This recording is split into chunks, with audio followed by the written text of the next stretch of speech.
صدق اللہ العظیم وبلغنا رسولہ النبی الکریم ونحن علی ذلک لمن الشاہدین والشاکرین والحمد للہ رب العالمین۔ آئیے سب سے پہلے نبی اکرم نور مجسم رحمت عالم فخر عالم فخر آدم و بنی آدم حضور احمد مجتبی حضرت محمد رسول اللہ صلی اللہ تعالی علیہ وسلم کی بارگاہ مقدسہ میں جھوم جھوم کر بآواز بلند اپنا ہدیہ محبت پیش کر لیں۔ الصلاۃ والسلام علیک یا رسول اللہ وعلی آلک واصحابک یا حبیب اللہ۔ الصلاۃ والسلام علیک یا نبی اللہ وعلی آلک واصحابک یا نور اللہ صلی اللہ تعالی علیہ وسلم۔ نویت سنت الاعتکاف۔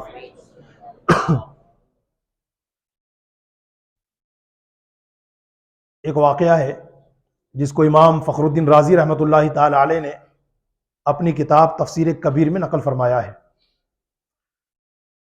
جو واقعہ انہوں نے لکھا ہے میں اپنے الفاظ کے جامع میں انشاءاللہ آپ حضرات کے سامنے پیش کرتا ہوں، توجہ کے ساتھ سماعت فرمائیں۔ لکھتے ہیں کہ ایک اللہ کے بہت بڑے ولی تھے، بزرگ تھے۔ کسی مجوسی کو انہوں نے کچھ پیسہ دیا ہوا تھا جس کی بنیاد پر وہ ان کا مقروض تھا۔ وہ شخص آتش پرست تھا، مجوسی تھا، آگ کی پوجا کرتا تھا، مسلمان نہیں تھا۔ وہ بزرگ اپنا پیسہ وصول کرنے کے لیے اس کے گھر تشریف لے گئے۔ جب اس کے گھر کے قریب پہنچے تو اس کے گھر کے قریب میں گندا پانی تھا جس کو ہم لوگ کیچڑ کہتے ہیں، کیچڑ پڑا ہوا تھا۔ تو بے خیالی میں اس بزرگ کا پیر اس میں پڑ گیا جس کی وجہ سے وہ کیچڑ آپ کی چپل میں لگ گیا۔ جب آپ نے اس کیچڑ کو چھڑانے کے لیے اپنی چپل کو جھاڑا تو کچھ کیچڑ کے چھینٹے اڑ کر کے اس مجوسی کی مکان کی دیوار پہ پہنچ گئے۔ اب جیسے انہوں نے دیکھا خوف خدا غالب آیا، گھبرانے لگے، یہ کیا ہو گیا؟ اب بہت دیر تک سوچنے لگے کہ کیا کروں، اگر دیوار کو صاف کروں گا تو مٹی جھڑے گی، صاف نہیں کروں گا تو دیوار خراب ہو رہی ہے۔ اس ٹینشن میں تھے، آگے بڑھے اور دروازہ کھٹکھٹ بجا دیا۔ وہ مجوسی دروازہ کھول کر کے باہر آیا۔ جب اس نے باہر اس بزرگ کو دیکھا جو قرض خواہ تھے، جس کا بندہ یہ مقروض تھا، تو وہ سمجھ گیا کہ حضرت جو ہے پیسہ وصول کرنے کے لیے آئے، قرضہ لینے کے لیے، تو ابھی میرے پاس تو پوزیشن نہیں ہے دینے کی، تو ٹال مٹول کرنے لگا کہ مجھے معاف کر دیجئے، میں بھی نہیں دے سکتا، تھوڑے دن کی اور مہلت دے دی، اس طرح باتیں کرنے لگا۔ تو بزرگ رحمت اللہ تعالی نے فرمایا، بھائی سنو تو صحیح آگے، میں نے ابھی تو آپ سے کچھ کہا نہیں اور آپ نے خود ہی جو ہے دماغ لگا کر کے مجھ سے معافیا مانگنی شروع کر دی۔ میں نے سنو تو صحیح، ہوا کیا؟ میں اصل میں تمہارے پاس قرضہ وصول کرنے کے لیے آیا تھا، لیکن تمہارے گھر کے باہر جو کیچڑ ہے نا، اس میں دیکھو میری چپل سن گئی، جب میں نے چپل کو جھاڑا تو چھینٹے اڑ کر کے تمہارے گھر کی دیوار پہ لگ گئے۔ اب میں ٹینشن مجھے اس لیے ہو رہی ہے کہ میں اس کو صاف کیسے کروں، اس لیے کہ اگر صاف نہیں کرتا تو دیوار خراب ہو رہی ہے، اور صاف کرتا ہوں تو مٹی جھڑے گی۔ اب تم بتاؤ کرنا کیا ہے، میں اس کو صاف کیسے کروں؟ اس آتش پرست نے، اس مجوسی نے جب اس بزرگ کی گھبراہٹ دیکھی، حقوق العباد کا معاملہ دیکھا، اللہ سے ڈرنے کا مزاج دیکھا، تو اس کا دل نور اسلام سے جگمگانے لگا اور کہنے لگا، اے اللہ کے ولی، دیوار کی کیچڑ تو بعد میں صاف ہوتی رہے گی، پہلے آپ میرے دل کی کیچڑ کو صاف کر کے مجھے کلمہ پڑھا کے مسلمان بنائیے۔ اس بزرگ نے اس کو کلمہ پڑھایا، وہ آتش پرست، وہ مجوسی کلمہ پڑھ کر کے اسلام کے دامن سے وابستہ ہو گیا۔ نگاہ ولی میں وہ تاثیر دیکھی، بدلتی ہزاروں کی تقدیر دیکھی۔ اے مسجد سایہ میں جمع ہو کر بیان سننے والے اسلامی بھائیوں، یاد رکھنا، ابھی ہم نے جس ولی کا، جس عظیم بزرگ کا واقعہ سماعت کیا، یہ بزرگ کوئی اور نہیں تھے بلکہ میری جان تھے، میری شان تھے، میری پہچان، میری مان، جن کو پوری دنیا امام اعظم ابو حنیفہ کہتی ہے۔ یہ ہمارے اور کروڑوں حنفیوں کے عظیم پیشوا امام اعظم سراج الامہ کاشف الغمہ حضرت سیدنا نعمان بن ثابت ابو حنیفہ رضی اللہ تعالیٰ عنہ تھے۔ آج میرے بیان کا موضوع ہی یہی ہے، شان امام اعظم ابو حنیفہ۔ 2 شعبان آنے والی ہے انشاءاللہ، تو 2 شعبان کو امام اعظم ابو حنیفہ رحمۃ اللہ تعالی علیہ کا عرس مقدس ہے، جس کی مناسبت سے آج میں نے یہ موضوع سیلیکٹ کیا تاکہ آپ حضرات کو بتایا جائے کہ امام اعظم کس شخصیت کا نام ہے۔ شریعت کی 4 امام بڑے مشہور ہیں، نام سب کو یاد بھی ہوگا، امام اعظم، امام شافعی، امام مالک، امام احمد بن حنبل۔ امام اعظم 80 ہجری میں پیدا ہوئے، 150 ہجری میں انتقال فرمایا، 70 سال عمر ہوئی۔ امام شافعی 150 ہجری میں پیدا ہوئے، 204 ہجری میں انتقال فرمایا، 54 سال کی عمر ہوئی۔ امام مالک 90 ہجری میں پیدا ہوئے، 179 ہجری میں انتقال فرمایا، 89 سال کی عمر ہوئی۔ امام احمد بن حنبل 164 ہجری میں پیدا ہوئے، 241 ہجری میں انتقال فرمایا، 77 سال عمر ہوئی۔ یہ چاروں امام بڑے کمال کے، بڑے پہنچے ہوئے، بڑے ہی مرتبے والے بزرگان دین ہیں، مگر سنو حنفیوں، مبارک ہو، ان چاروں اماموں میں سب سے بڑا بلند رتبہ اللہ تعالیٰ نے ہمارے امام اعظم کو عطا فرمایا ہے۔ تمام ائمہ مجتہدین کے اندر امام اعظم کا مرتبہ سب سے بلند پایا کیوں ہے، سب سے عالی رتبہ کیوں ہے؟ اس کی کئی وجہ بیان کی جا سکتی ہیں، ان میں ایک بنیادی وجہ یہ ہے کہ ان 4 اماموں میں صرف میرے امام اعظم ہے جو تابعی ہیں۔ تابعی اس خوش نصیب مسلمان کو کہتے ہیں جس نے ایمان کی حالت میں کسی صحابی رسول سے ملاقات کی اور ایمان کی حالت میں دنیا سے تشریف لے گئے، وہ تابعی ہے۔ میرے امام اعظم ابو حنیفہ رحمۃ اللہ تعالی علیہ نے جس زمانے میں آنکھیں کھولی ہے، اس زمانے میں 9 سے 10 صحابہ کرام علیہ رضوان تھے جو بقید حیات تھے، مطلب جن کا انتقال نہیں ہوا تھا۔ 9 سے 10 صحابہ کرام علیہ رضوان، اور ان 9 سے 10 صحابہ کرام میں کچھ صحابہ کرام تو وہ ہیں جن سے براہ راست امام اعظم نے حدیثیں سنی ہیں اور امت تک پہنچائی ہیں۔ وہ 9 سے 10 صحابہ کرام کون ہے، ذرا نام گن لیجئے اور اپنی قسمت میں رشک کیجئے کہ اللہ تعالیٰ نے ہمیں ایسا امام عطا کیا ہے۔ وہ 9 سے 10 صحابہ کرام علیہ رضوان، وہ 9 سے 10 صحابہ کرام علیہ رضوان جن کا زمانہ پایا امام اعظم ابو حنیفہ نے، اور ان میں سے بعض صحابہ کرام سے احادیث نبویہ روایت کی ہے اور امت تک پہنچائی۔ ان صحابہ کرام میں حضرت انس بن مالک رضی اللہ تعالیٰ عنہ، حضرت عبداللہ بن جز رضی اللہ تعالیٰ عنہ، حضرت جابر بن عبداللہ رضی اللہ تعالیٰ عنہ، حضرت معقل بن یسار رضی اللہ تعالیٰ عنہ، حضرت واصلہ بن اسقر رضی اللہ تعالیٰ عنہ، حضرت عبداللہ بن انیس رضی اللہ تعالیٰ عنہ، حضرت عبداللہ بن ابی اوفا رضی اللہ تعالیٰ عنہ، حضرت سہل بن سعد ساعدی رضی اللہ تعالیٰ عنہ، اور حضرت ابو طفیل عامر بن واصلہ رضی اللہ تعالیٰ عنہ ہے۔ یہ 9 سے 10 صحابہ کرام علیہ رضوان ہے جن کا زمانہ امام اعظم نے پایا، اور امام اعظم رضی اللہ تعالیٰ عنہ نے ان میں سے سلیکٹڈ صحابہ کرام میں جن سے حدیث روایت کی ہیں، میں ایک حدیث سناتا ہوں جو سنن ترمذی شریف میں نقل کی گئی ہے۔ امام اعظم ابو حنیفہ رضی اللہ تعالیٰ عنہ ارشاد فرماتے ہیں، میں نے حضرت واصلہ بن اسقر رضی اللہ تعالیٰ عنہ کو یہ حدیث بیان کرتے ہوئے سنا، انہوں نے فرمایا کہ نبی محترم صلی اللہ تعالیٰ علیہ وسلم ارشاد فرماتے ہیں، جب کسی مسلمان بھائی پر کوئی مصیبت آ جائے اظہار مسرت مت کر۔ جب تیرے کسی مسلمان بھائی پر کوئی مصیبت آ جائے خوشی مت منا، مسرت کا اظہار مت کر، کیونکہ اللہ تعالیٰ اس پر تو رحم کرے گا اور اسی مصیبت میں تجھے گرفتار کر دے گا۔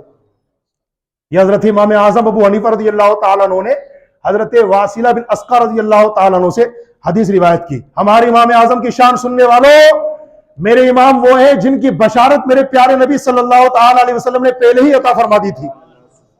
میں اس پر آپ حضرات کے سامنے 3 روایتیں پیش کرتا ہوں۔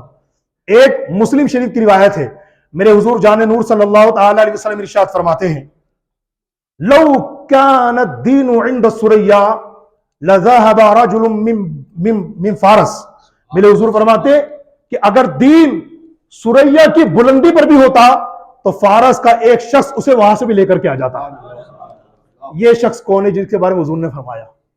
جلیل القدر محدثین اور علماء نے اس پر اتفاق کیا کہ اس حدیث شریف کے اندر میرے آقا صلی اللہ علیہ وسلم نے جس اپنے نیک غلام کی جانب، جس اللہ والے کی جانب اور جس بڑے عالم کی جانب اشارہ فرمایا وہ کوئی اور نہیں، ہمارے امام اعظم ہے، جن کے بارے میں حضور نے فرمایا کہ اگر دین ثریا کی بلندی پر بھی ہوتا تو فارس کا ایک شخص وہاں سے اس کو لے کر کے آ جاتا۔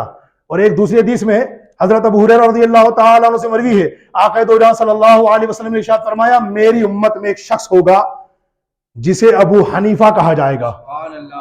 میری امت میں ایک شخص ہوگا جسے ابو حنیفہ کہا جائے گا، جسے ابو حنیفہ کہا جائے گا، وہ میری امت کے لیے قیامت میں چراغ ہوگا۔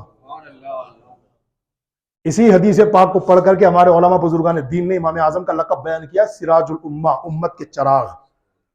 ایک اور حدیث جس کو علامہ موفق رحمۃ اللہ تعالی علیہ نے اپنی کتاب میں لکھا ہے، روایت کرتے ہیں کہ ایک مرتبہ حضرت جبریل امین علیہ السلام حضور رحمت عالم صلی اللہ علیہ وسلم کی بارگاہ مقدس میں حاضر ہوئے اور آ کر کے کہنے لگے یا رسول اللہ، حضرت لقمان حکیم رحمت اللہ تعالی علیہ اتنے بڑے حکیم تھے، اتنے بڑے حکیم تھے، اتنے بڑے عقلمند اور حکیم تھے کہ اگر وہ اپنی حکمت کے خزانوں میں سے ایک دانہ جب بیان کر دیتے تو دنیا بھر کی حکمتیں آ کر کے ادب سے کھڑی ہو جاتی تھی۔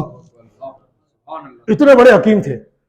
جب میرے آقا صلی اللہ علیہ وسلم نے حضرت جبریل امین علیہ السلام سے حضرت لقمان حکیم کی حکمتوں کی بلندی کا یہ تذکرہ سنا تو میرے آقا صلی اللہ علیہ وسلم کے مبارک دل پر خیال گزرا، کاش میری امت میں بھی کوئی ایسا شخص ہوتا جو حضرت لقمان حکیم کی حکمتوں کا سرمایہ ہوتا۔ اس کے بعد حضرت جبریل امین علیہ السلام دوبارہ حضور کی بارگاہ میں آئے اور کہنے لگے یا رسول اللہ، خوشخبری سنانے کے لیے آیا ہوں کہ آپ کی امت میں ایک ایسا شخص ہوگا جس کے پاس حضرت لقمان حکیم کی حکمتوں کا سرمایہ ہوگا، اس کا نام ابو حنیفہ ہوگا، وہ آپ کی حدیثیں آپ کی امت تک پہنچائے گا۔ اتنا سننے کے بعد میرے آقا خوش ہوئے اور اپنے صحابی حضرت انس رضی اللہ تعالیٰ عنہ کو میرے آقا نے قریب بلایا اور اپنا لعاب دہن، میرے آقا صلی اللہ علیہ وسلم نے اپنا لعاب دہن مطلب تھوک شریف، لعاب دہن میرے آقا نے حضرت انس رضی اللہ تعالیٰ عنہ کے منہ میں ڈالا اور فرمایا انس، جب میرے غلام ابو حنیفہ سے تمہاری ملاقات ہونا یہ امانت انہیں عطا کر دینا۔ وہ وقت آیا حضرت انس بن مالک رضی اللہ تعالیٰ عنہ سے امام اعظم ابو حنیفہ رضی اللہ تعالیٰ عنہ کی ملاقات ہوئی تو امام اعظم رضی اللہ تعالیٰ عنہ سے حضرت انس بن مالک رضی اللہ تعالیٰ عنہ نے پوری بات بتائی، منہ کھولا، اپنا لعاب دہن حضرت امام اعظم کے مبارک منہ میں عطا فرما دیا۔ ایک بات یہاں رک کر کے بتاؤں جس سے ہمارا ایمان تازہ ہو جائے گا۔ میرے آقا صلی اللہ علیہ وسلم جانتے ہیں کہ میں تو دنیا سے تشریف لے جاؤں گا، مگر جب نعمان یعنی ابو حنیفہ دنیا میں جلوہ گر ہوگا اس وقت میرے صحابہ میں زیادہ تر صحابہ کرام انتقال کر جائیں گے، مگر جو صحابہ کرام اس وقت موجود ہوں گے اور جن صحابہ کرام سے ابو حنیفہ کی ملاقات ہوگی ان میں ایک انس بن مالک ہوں گے۔ تبھی تو میرے آقا نے کسی اور صحابی کو نہیں پکارا کہ ادھر آؤ اور یہ امانت لے لو اور ابو حنیفہ کو پہنچا دینا، نہیں، کس کو بلایا؟ کس کو بلایا؟ حضرت انس رضی اللہ تعالیٰ عنہ کو۔ اس سے پہلے ایک بات اور بتاؤں، ہم جب کربلا کا تذکرہ سنتے ہیں اور یہ حدیث ہم نے اپنے علماء مبلغین سے بار بار سنی ہوگی کہ کربلا کا واقعہ ہونے سے سالوں پہلے جب امام علی مقام امام حسین کے بچپن کا زمانہ تھا، حضرت جبریل علیہ السلام حضور رحمت عالم صلی اللہ علیہ وسلم کی بارگاہ میں مٹی لے کر کے آئے تھے۔ یہ حدیث آپ نے بار بار سنی ہوگی، ہم نے بھی کئی بار سنائی ہے۔ حضور کی بارگاہ میں آئے تھے لے کر کے اور کہا یا رسول اللہ، آپ کی امت ان قریب حسین کو شہید کر دے گی اور حضور یہ مٹی ہے اس جگہ کی جہاں آپ کے نواسے حسین پاک کو شہید کیا جائے گا۔ میرے آقا علیہ السلام نے وہ مٹی لے کر کس کو دی تھی؟ اپنی زوجہ محترمہ ہم مومنوں کی امی جان حضرت ام سلمہ رضی اللہ تعالیٰ عنہ کو۔ کمال کی بات دیکھو، میرے آقا صلی اللہ علیہ وسلم نے وہ مٹی حضرت عائشہ کو نہیں دی، حضرت سودا کو نہیں دی، حضرت ام حبیبہ کو نہیں دی، حضرت زینب بنت جہش کو نہیں دی، حضرت صفیہ یا حضرت جویریہ کو نہیں دی۔ میرے آقا نے کس کو دی؟ حضرت ام سلمہ کو، کیونکہ میرے حضور جانتے ہیں کہ جب میرے نواسے حسین پاک کو کربلا کے تپتے میدان میں شہید کیا جائے گا اس وقت میری کوئی زوجہ محترمہ نہیں رہے گی، سب دنیا سے کوچ کر جائیں گی مگر ام سلمہ باقی رہیں گی۔ کیا فرمایا تھا میرے آقا نے؟ ام سلمہ یہ مٹی ہے، اس کو شیشی میں بند کر لو اور دیکھنا جب میرا بیٹا حسین شہید ہو جائے گا نا یہ مٹی خون بن جائے گی۔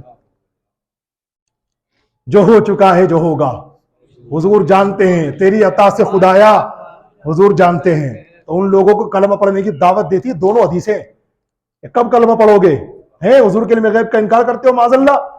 تو بہت ساری باتیں اگر اسی ٹاپک پر اگر بیان کیا جائے تو بہت زیادہ بات آگے نکل جائے گی، مگر کہنے کا مطلب یہ ہے کہ جب میرے آقا صلی اللہ علیہ وسلم نے چاہا کہ نعمان بن ثابت یعنی ابو حنیفہ کو یہ لعاب دہن پہنچایا جائے تو میرے آقا نے اپنے صحابہ کرام میں سے جس کا سلیکشن کیا وہ کوئی اور صحابی نہیں تھے بلکہ حضرت انس بن مالک تھے۔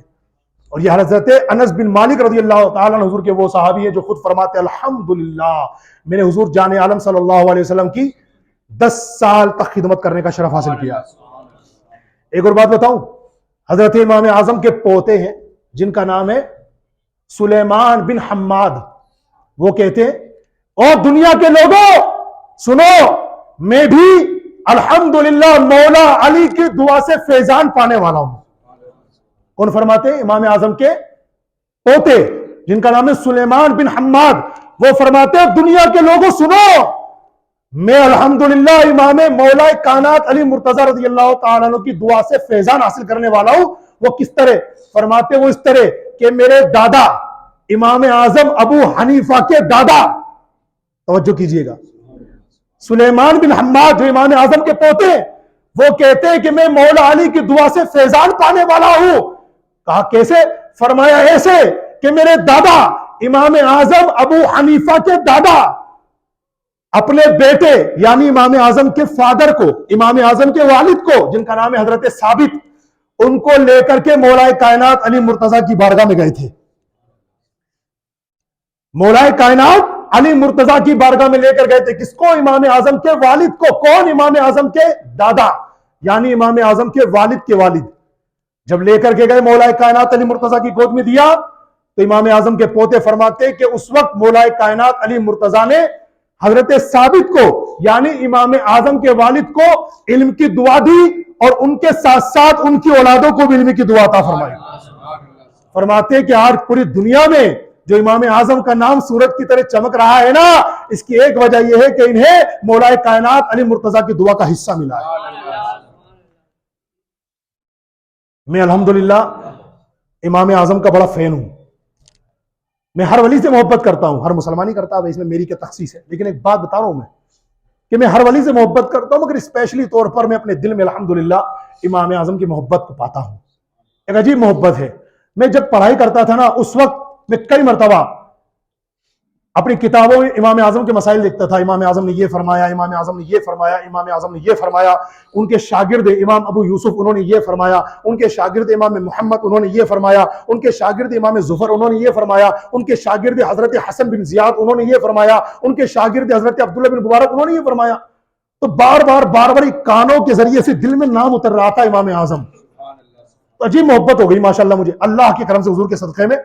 تو جب میں 2011 میں اپنی پڑھائی مکمل کر کے اپنے گھر آیا جے پور، تو یہاں پر آ کر کے میں نے جے پور والوں کا مزاج دیکھا کہ گلی گلی، محلے محلے، مارکیٹ بڑے بڑے جلسے ہوتے ہیں، جشن غوث اعظم، جشن غریب نواز، جشن اعلیٰ حضرت، جشن مفتی اعظم، جشن اولیاء۔ بہت مزہ آیا کہ ماشاءاللہ جے پور کے لوگوں میں الحمدللہ اولیاء کرام کی محبت پائی جاتی ہے، جس کی وجہ سے یہ مسجدوں میں، محلے میں، گلی گلوں میں بڑے بڑے پروگرام کرتے ہیں۔ مگر خوشی تو ہوئی کہ اللہ کا کرم ہے کہ ہمارے جے پور میں اولیاء کرام کے چاہنے والے بڑی تعداد میں ہیں، مگر اس وقت جو مجھے دکھ ہوا وہ اس بات کا ہوا کہ یہ جے پور کے لوگ جشن غوث اعظم تو منا رہے ہیں، یہ جے پور کے لوگ جشن غریب نواز تو منا رہے ہیں، یہ جے پور کے لوگ جشن اعلیٰ حضرت تو منا رہے ہیں، یہ جے پور کے لوگ جشن نظام الدین اولیاء تو منا رہے ہیں، یہ جے پور کے لوگ جشن صابر کلیری تو منا رہے ہیں، یہ جے پور کے لوگ جشن مفتی اعظم تو منا رہے ہیں، مگر اس کا جشن کیوں نہیں منا رہے جس کی غلامی میں یہ سارے اولیاء کرام رہے؟ جی ہاں، یاد رکھنا، میرے داتا گنج بخش علی حجویری کا مرتبہ بہت بلند و بالا ہے، میرے غوث پاک کا مرتبہ بہت بلند و بالا ہے، میرے خواجہ ہند کے راجہ کا مرتبہ بہت بلند و بالا ہے، اعلیٰ حضرت پوری سنیت کی جان ہے، وہ امام ہے ہمارے، ان کا مرتبہ بہت بلند و بالا ہے۔ مگر یاد رکھنا، ایک داتا گنج بخش کے دیوانوں، ایک غوث اعظم کے دیوانوں، ایک غریب نواز کے ٹکڑوں پہ پڑھنے والوں، ایک اعلیٰ حضرت کی منقبتیں پڑھنے والوں، یہ سارے اولیاء کرام کا مرتبہ بہت بلند و بالا ہے۔ مگر یہ سارے اولیاء کرام پوری زندگی جن بزرگان دین کا ہاتھ باندھ کر ادب کرتے رہے، ان بزرگان دین میں ایک نام امام اعظم ابو حنیفہ کا بھی ہے۔ تو 2011 میں جب میں آیا جے پور، تو میں نے یہاں جے پور والوں کا مزاج دیکھا، غوث اعظم کو بہت یاد کرتے ہیں، غریب نواز کو بہت، اعلیٰ حضرت کو بہت یاد کرتے ہیں، اولیاء کاملین کا بہت چرچا کرتے ہیں، مگر میں نے کبھی یہاں پر اپنی، جب میں آیا تھا اس وقت میں نے یہاں پر کوئی امام اعظم کے نام سے پروگرام ہوتے نہیں دیکھا۔ تو میں نے کہا یار، غوث اعظم خود جن کی غلامی فرماتے رہے، غریب نواز پوری زندگی خود جن کے چرچے اور تعریفوں کے پل باندھتے رہے، جن کی غلامی میں غریب نواز نے زندگی گزاری، اس امام اعظم کا یہاں پر کوئی پروگرام نہیں ہوتا۔ تو اس وقت الحمدللہ میں تو ویسے ان کا دیوانہ تھا امام اعظم کا، ہے نا، ہم تو اولیاء کاملین کے ماننے والے ہیں ماشاءاللہ، تو اولیاء کاملین کو ماننے والے ہیں، اور یہ اولیاء کاملین جس بزرگ ہستی کا اتنا چرچا کرتے ہوں، جن کی غلامی میں زندگی بسر کی ہو، ان کا ہمارے یہاں پر کوئی پروگرام نہیں ہوتا۔ تو اس وقت الحمدللہ ہم نے انجمن فیضان رضا کے پرچم تلے 2012 سے سٹارٹ کی تھی اس پروگرام کی، جس کو آپ امام اعظم کانفرنس کے نام سے جانتے ہیں۔ صرف ہماری نیت یہ تھی کہ الحمدللہ ہم امام اعظم کے مقلد ہیں، جس کی وجہ سے ہم حنفی کہلاتے ہیں۔ ہاتھ باندھتے نماز میں، یہاں باندھتے، ناف کے، اور مردوں ناف کے نیچے ہاتھ باندھنا کہاں سے ثابت ہے؟ حضور کی سنت ہے نا، یہ تمہیں کس نے بتایا؟ ورنہ امام شافعی رحمت اللہ تعالی علیہ تو سینے اور پیٹ کے درمیان ہاتھ باندھتے ہیں، وہ بھی صحیح طریقہ ہے، وہ بھی بخاری شریف میں لکھا ہوا ہے، اس پر بھی ان کی دلیلیں ہیں۔ مگر امام اعظم ابو حنیفہ رضی اللہ تعالیٰ عنہ نے اس سے زیادہ مضبوط دلیلیں بخاری شریف سے جو ہے، وہ جو دلیلیں تھیں جس کو امام بخاری نے بھی لکھا، امام مسلم نے لکھا، جو امام اعظم رضی اللہ تعالیٰ عنہ نے جو دلائل پیش کیے وہ امام بخاری نے لکھے۔ تو یہ ہم کو کس نے بتایا بھائی طریقہ ہے کہ جب ہاتھ اٹھاؤ تکبیر تحریمہ میں تو اس طرح اٹھاؤ کہ آپ کے ہاتھ کے جو انگوٹھے نے کانوں کے لوزے چھو جائیں، اللہ اکبر کہتے ہوئے لاؤ۔ کس کے طریقے میں نماز پڑھتے ہو بھائی؟ کس نے بتایا طریقہ؟ امام اعظم ابو حنیفہ نے۔ تو ہماری نیت یہ تھی کہ ہمارے ذریعے سے ہماری قوم کو پتا چلے کہ ہم کس کے مقلد ہیں، ماشاءاللہ کس کی ہم تقلید کرتے ہیں مسائل شریعت میں۔ تو ذات گرامی کا نام ہے نعمان بن ثابت، جسے دنیا امام اعظم ابو حنیفہ کہتی ہے۔ بات کہاں سے نکلی کہاں پہنچی جناب؟ میں امام اعظم کا فین ہوں نا ماشاءاللہ، تو ان کی اسٹڈی کے حوالے سے، ان کی تاریخ کے حوالے سے کچھ پڑھنے کا شوق رکھتا ہوں، تو کئی کتابیں میرے پاس ڈاؤن لوڈ کی ہوئی ہیں۔ ایک کتاب بڑی پیاری ہے، بڑی زبردست، مفتی حجاز حضرت علامہ شہاب احمد حیتمی مکی رحمت اللہ علیہ نے لکھی ہے، صدیوں پہلے وہ کتاب لکھی گئی تھی امام اعظم کی سیرت پر۔ اس میں نے پڑھا، اس کے حوالے سے لکھا ہے، اس میں امام اعظم ابو حنیفہ رضی اللہ تعالیٰ عنہ 30 سال تک مسلسل روزے رکھتے رہے۔ 30 سال تک آپ نے اللہ کی ایسی عبادت کی کہ ایک رکعت میں پورا قرآن پاک پڑھ لیتے۔ 45 ایئرس، 45 سال تک عشاء کے وضو سے فجر کی نماز ادا کی۔ جس جگہ آپ کا انتقال ہوا اس جگہ پر آپ نے 7,000 مرتبہ قرآن پاک مکمل کیا تھا۔ اسی الخیرات الحسان میں امام اعظم کی سیرت میں یہ بات بھی لکھی ہے، ابھی رمضان شریف آ رہا ہے ماشاءاللہ، رمضان شریف میں لوگوں کی عبادت کا پیمانہ بڑھ جاتا ہے کہ عبادت کرنی چاہیے، اور بالکل کرنی چاہیے ماشاءاللہ، کیونکہ رمضان شریف میں دوسرے مہینوں کے اعتبار سے نیکیوں کا ثواب بڑھا دیا جاتا ہے۔ امام اعظم ابو حنیفہ کے ماننے والوں، امام اعظم ابو حنیفہ رضی اللہ تعالیٰ عنہ کے بارے میں ان کے شاگرد خاص حضرت امام ابو یوسف فرماتے، ماہ رمضان میں امام اعظم 61 ٹائم 61 قرآن پاک مکمل کیا کرتے تھے۔ کیسے کرتے تھے؟ تو طریقہ بھی بتایا، ایک قرآن پاک دن میں مکمل کرتے، ایک رات میں مکمل کرتے، اور ایک پورے مہینے کی تراویح میں مکمل کرتے، اور ایک قرآن پاک عید الفطر والے دن مکمل کرتے۔ تو یوں عید الفطر کے ساتھ پورے ماہ رمضان کو ملا لے تو 62 قرآن پاک امام اعظم پورا کیا کرتے تھے۔ اور آگے 2 باتیں اور کر دوں انشاءاللہ، باتیں تو بہت ساری میرے امام کے بارے میں، 2 باتیں اور کر دوں۔ وہ کتاب جسے فقہ حنفی کا انسائکلوپیڈیا کہا جاتا ہے، در مختار اس کا نام ہے، اس میں علامہ ابن عابدین شامی رحمت اللہ تعالی علیہ نے امام اعظم کے بارے میں بات لکھی ہے۔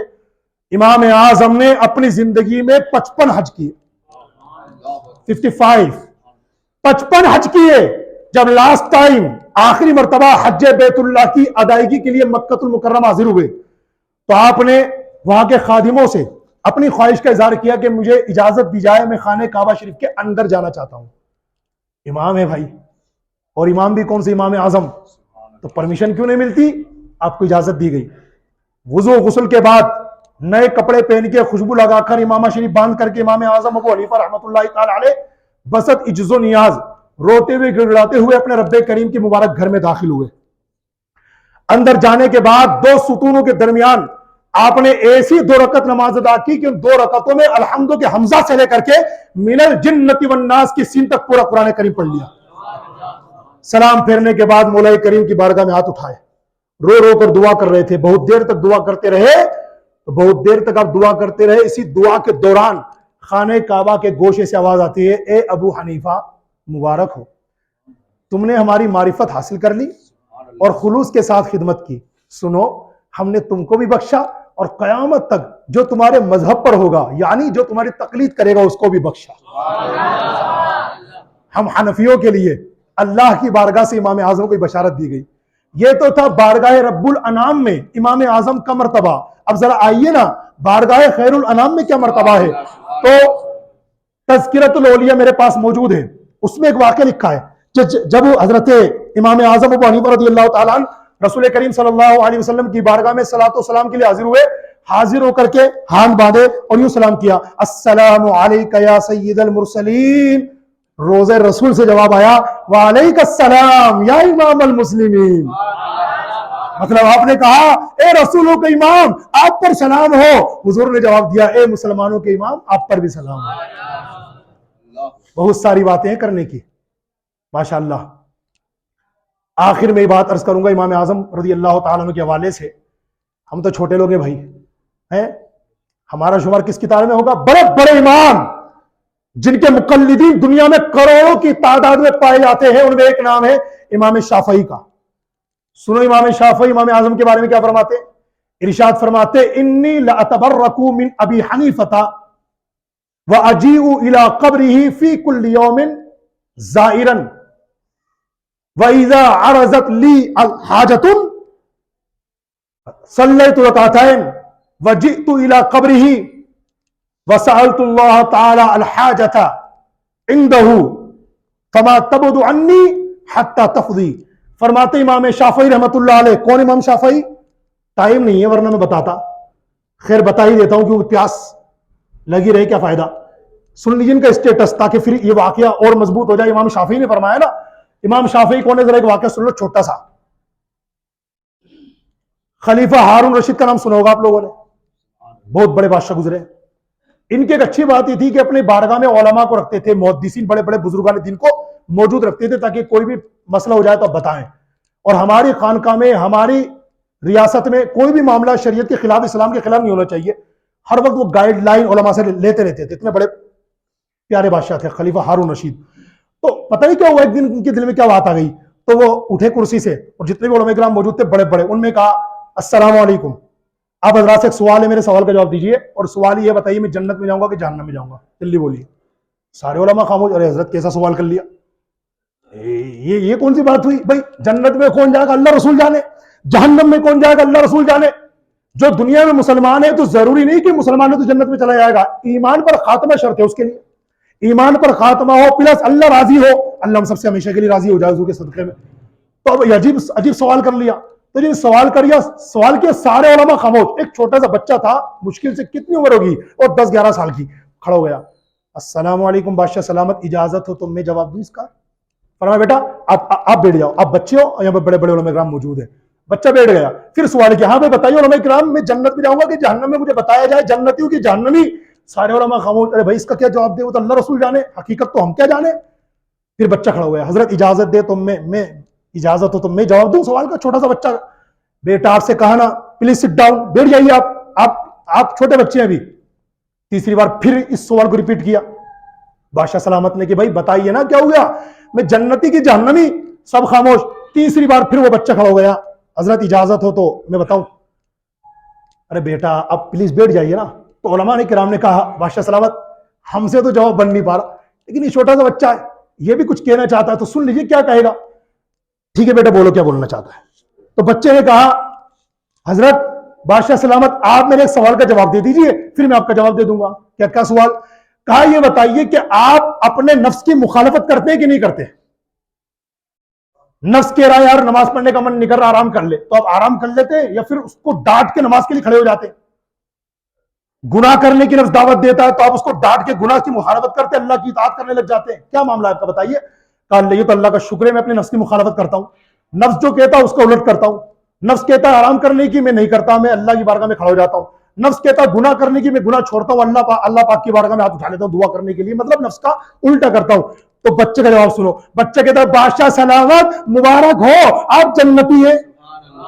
سارے علماء حیران کہ بیٹا بات تو اچھی مگر اس کا پروف تو دو. بغیر پروف کے بات میں دم نہیں آئے گا. کہا حضرت میں ایسی ویسی بات نہیں کر رہا, میں پروف کے ساتھ کر رہا ہوں. دیکھو آپ کی بات اگر سچی ہے, آپ اپنے نفس کی مخالفت کرتے ہیں تو آپ جنت میں جائیں گے, اس لیے کہ میرا اللہ قرآن پاک میں ارشاد فرماتا ہے وَنَهَى النَّفْسَ عَنِ الْهَوَىٰ فَإِنَّ الْجَنَّةَ هِيَ الْمَأْوَىٰ. اللہ پاک فرماتا ہے کہ میرا جو بندہ اپنے نفس کی مخالفت کر لے گا, میں اسے جنت عطا کروں گا. یہ جواب سننا تھا. لوگوں نے علماء کرام کو کندھے اٹھا لیا, مرحبا مرحبا زندہ باد زندہ باد کے نعرے لگے, اور بادشاہ سلامت نے اسے بہت سارے انعام دیے. اب واقعہ تو مکمل ہو گیا, مگر اے میرے پیارے اسلامی بھائیوں, پتہ تو لگایا جائے یہ بچہ کون تھا. تو سنو, یہ بچہ کوئی اور نہیں تھا بلکہ کروڑوں شافعیوں کے عظیم پیشوا امام شافعی رحمۃ اللہ علیہ تھے.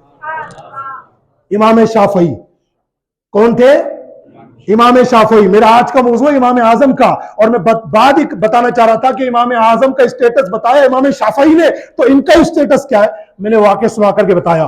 تو امام شافعی فرماتے ہیں جب مجھ پر کوئی مصیبت آ جاتی ہے نا, میں امام اعظم کے مزار پہ جاتا ہوں, 2 رکعت نماز ادا کرتا ہوں, اور وہاں پر اللہ پاک کی بارگاہ میں ان کے وسیلے سے دعا کرتا ہوں. اٹھ بھی نہیں پاتا, اللہ امام اعظم کی برکت سے میری مشکل حل کر دیتا. یہ ہے ہمارے امام.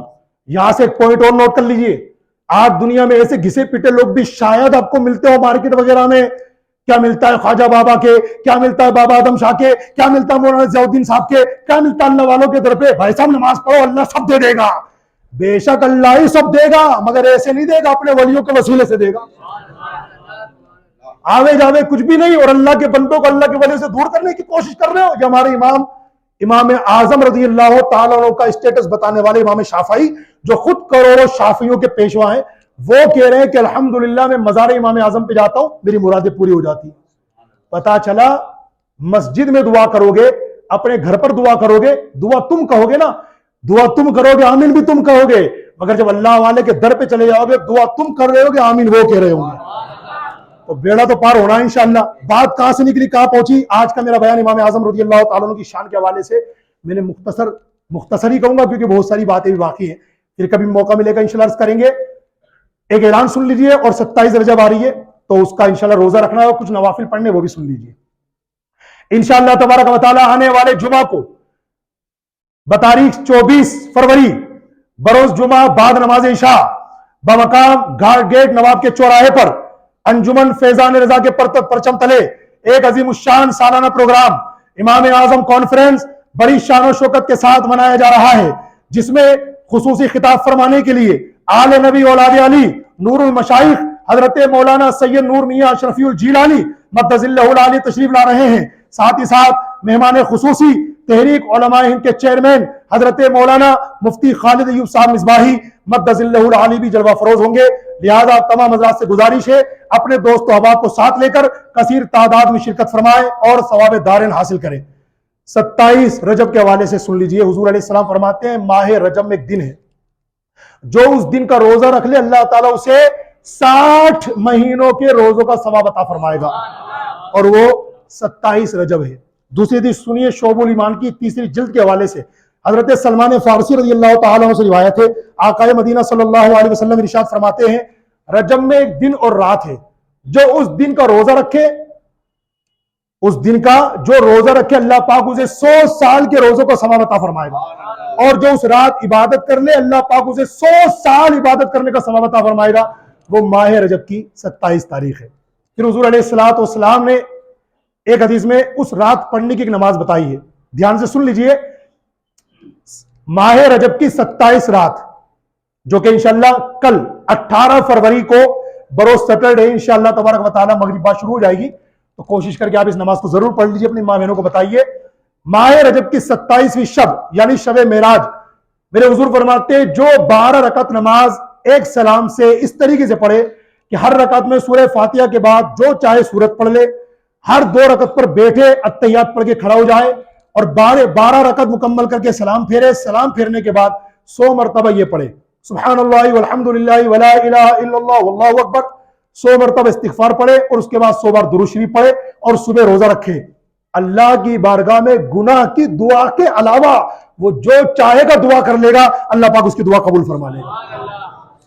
اب حضرات کو اطلاع دی جاتی ہے کہ انشاءاللہ تبارک و تعالی 18 فروری بروز سنیچر نماز عشاء کے بعد ہماری مسجد میں شب معراج النبی کے حوالے سے ایک مختصر سا پروگرام ہوگا, جو لے دے کے 10 بجے سے پہلے ختم ہو جائے گا. اسی 10 بجے سے پہلے انشاءاللہ تبارک و تعالی 12 رکعت نماز جو بھی ہم نے بتائی ہے یہ انشاءاللہ با جماعت ادا کی جائے گی. اس کا پھر ایک بار طریقہ جو انشاءاللہ رات میں بتایا جائے گا حضرات کو. تو جو حضرات یہاں آنا چاہتے ہیں ضرور تشریف لائیں انشاءاللہ، اپنے دوست احباب کو بھی دعوت دیں تاکہ اس نماز کے پڑھنے میں آپ کامیاب ہو جائیں، اور اس نماز کا طریقہ اپنی ماں بہنوں کو بھی ضرور بتا دیجیے گا۔ اللہ تعالی ہم سب کو عمل کی توفیق عطا فرمائے۔